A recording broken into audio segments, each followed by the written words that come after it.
California dreaming on such a summer's day. This is Sega Masters.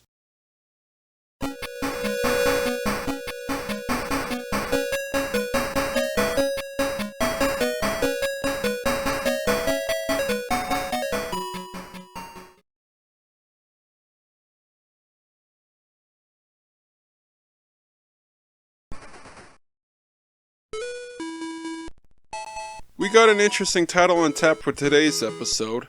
As you can tell by this license plate, or this opening theme that tries to sound like the Kingsman song Louie Louie, we are indeed taking a look at California Games, a conversion of the well-known computer hit by none other than Epyx.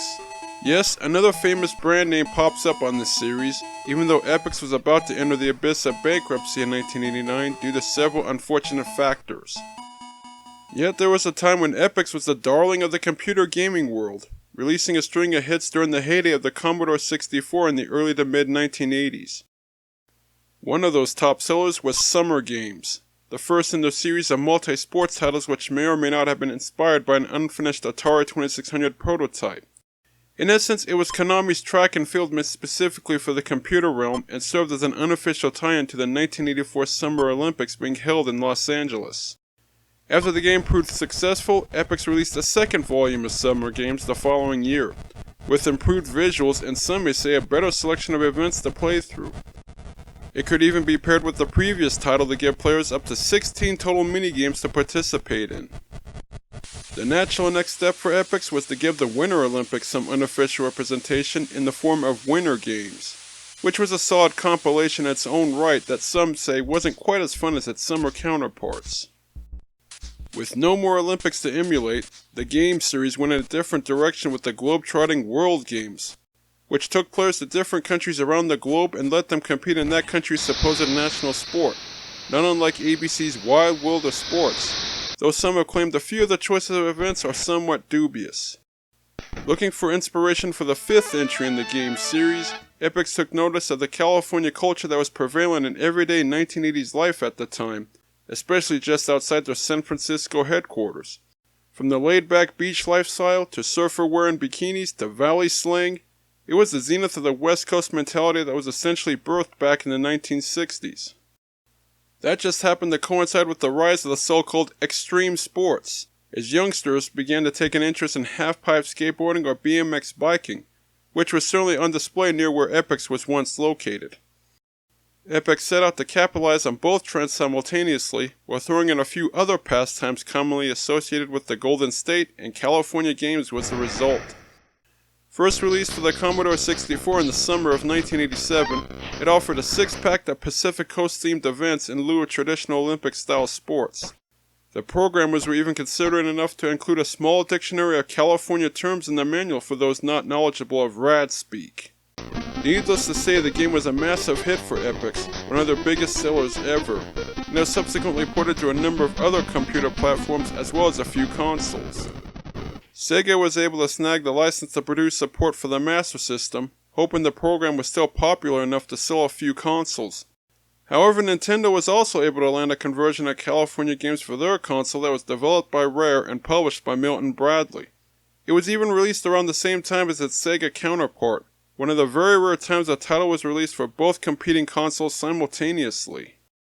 Incidentally, both versions are more or less identical, other than the obvious audio and visual differences, and they both ignore how computer titles don't always work well as console games. After you boot the cartridge up, you're presented with the game menu which lists your options, whether you want to play through all or some of the events or practice one of them.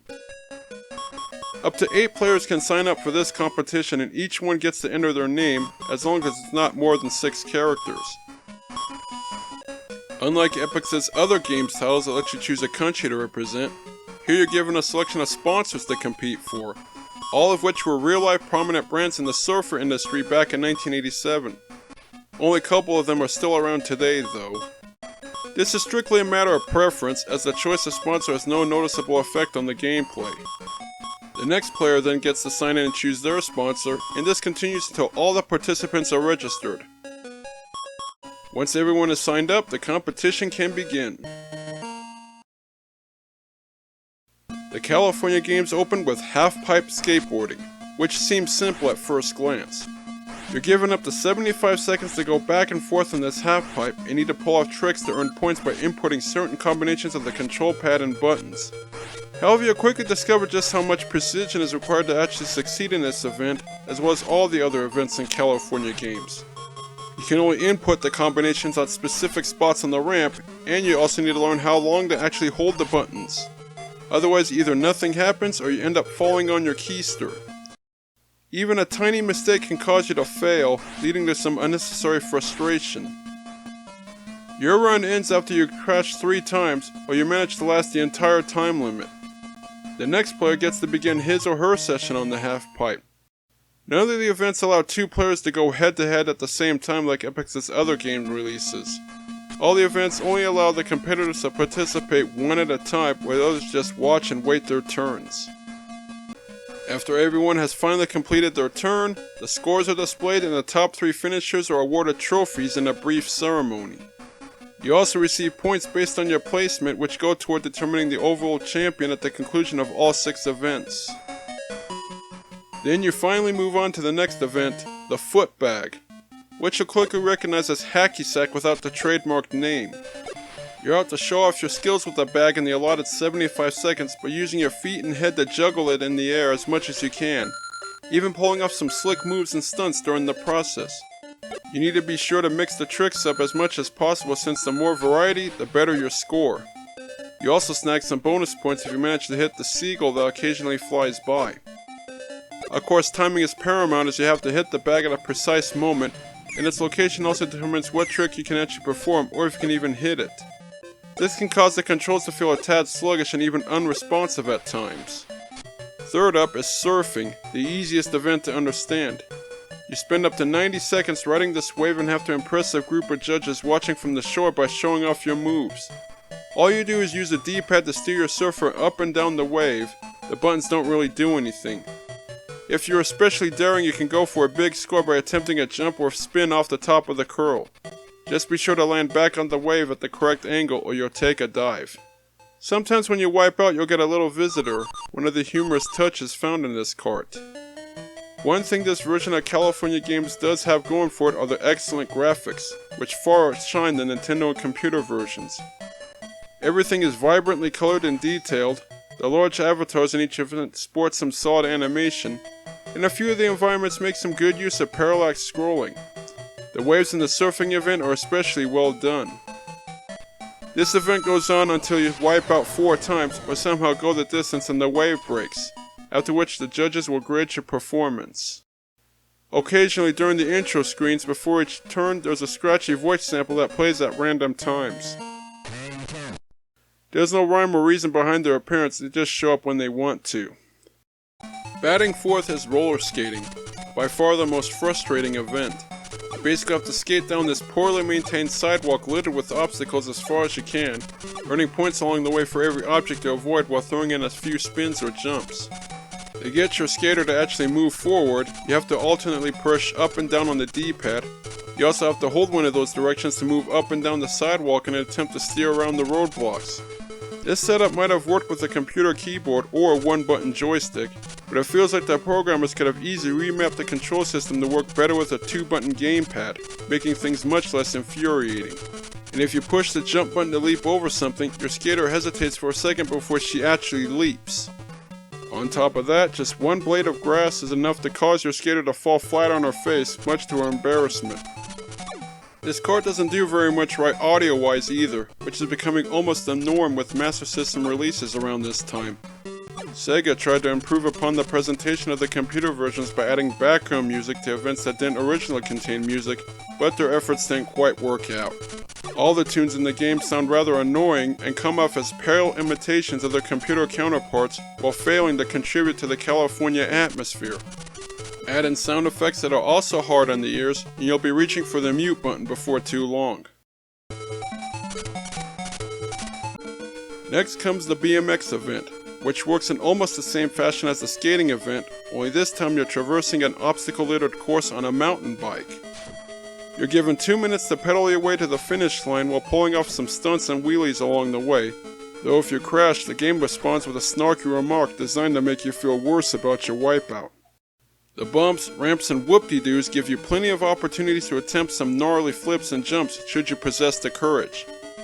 Incredibly, unlike the other competitions, this event actually features a responsive, intuitive control scheme that gives you an actual chance of succeeding and makes it almost enjoyable. And it'll make you wonder why the programmers couldn't have shown that same level of competency for the other events. Still, even if all the disciplines weren't hampered by the rather convoluted setups, they'd still come off as somewhat dated and repetitive and will only hold your attention for so long.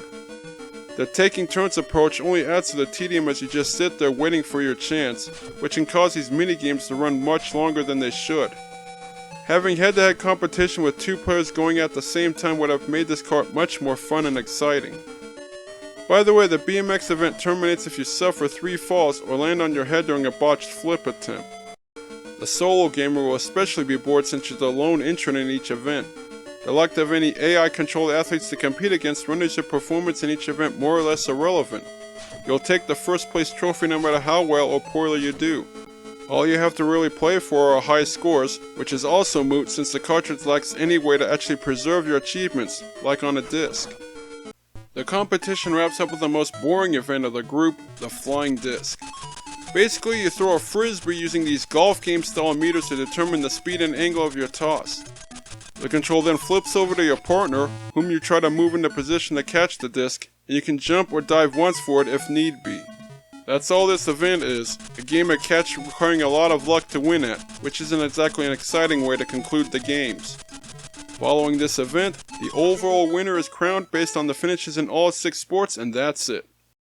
Overall, this kart certainly fulfills its mission of presenting a near-identical conversion of the computer original, giving gamers an opportunity to experience the program without any of the load times of its disc-based parents. But the fact is, California Games plays very much like a 1980s computer title, and time has not been kind to it to say the least. Not much depth and longevity is to be found here with just 6 barely playable minigames available, and the complicated requirements to actually compete in each event will turn off gamers who want to just pick up the gamepad and jump right into the action, like more modern party games. Sega's conversion also doesn't offer any exclusive features or bonuses to make it any more appealing than any other port of the game. In essence, if you played one version of California Games, you've pretty much played them all. Incredibly, this won't be the last we'd see of Epyx's games compilations in this series. 2 of California Games' predecessors would also get converted to the Master System over the following year, and we'll delve further into them in due time. As for California Games, the kart might appeal to nostalgic gamers looking to relive their Commodore 64 memories. Everyone else will want to look elsewhere for their surfing safari.